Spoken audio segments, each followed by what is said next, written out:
also one of the biggest manufacturers and exporters of vaccines that have been protecting people from the virus elsewhere. But as the COVID crisis worsens, those exports are being curbed, creating a void that experts say is now being filled by China, India's arch rival.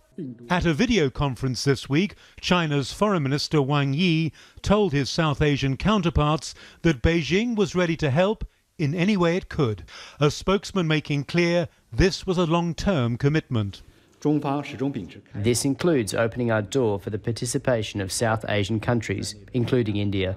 We will also make positive efforts to help the relevant regional countries in their fight against the pandemic for the region. India, though, was not represented at the virtual conference, a reflection of recent violent border skirmishes between Chinese and Indian troops. John Burns wrote a case study for a new book called Coronavirus Politics and says China's only acting out of self-interest. It can be dressed up however you want, but making the world safe for dictatorship, that's what it's all about. That's the game. That's the game, absolutely. And China's playing it well. The danger now is the virus spreads rapidly to nearby countries. It is clear from state-controlled media that China's leaders are watching developments in India very closely, because China shares a border not just with India, but also with 3 other countries where infection rates are rising: Pakistan, Afghanistan and Nepal.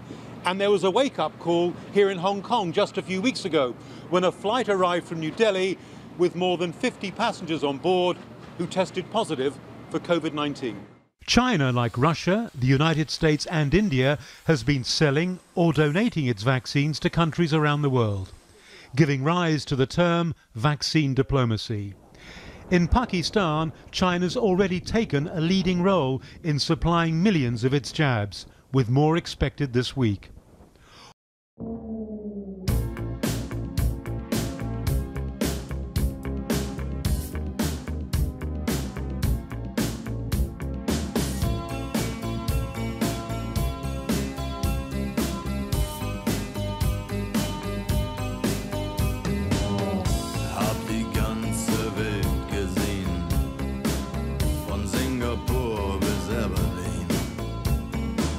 Wenn du mich fragst, wo's am schönsten war, sag ich Sansibar. Es war eine harte Überfahrt, 10 Wochen nur das Deck geschrubbt, hab die Welt verflucht, in den Wind gespuckt und salziges Wasser geschluckt.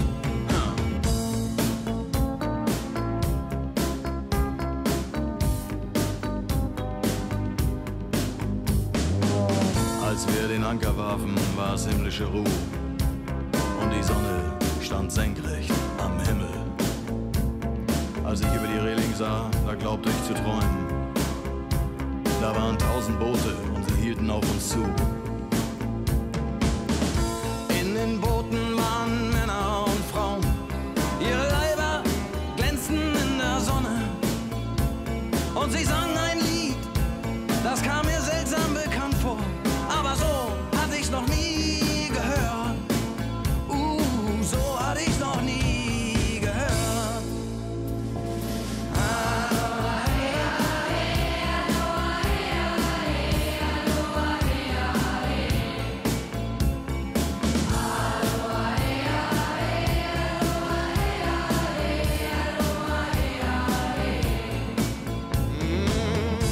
Ihre Boote machten längsseits fest und mit dem Wind wehte Gelächter herüber.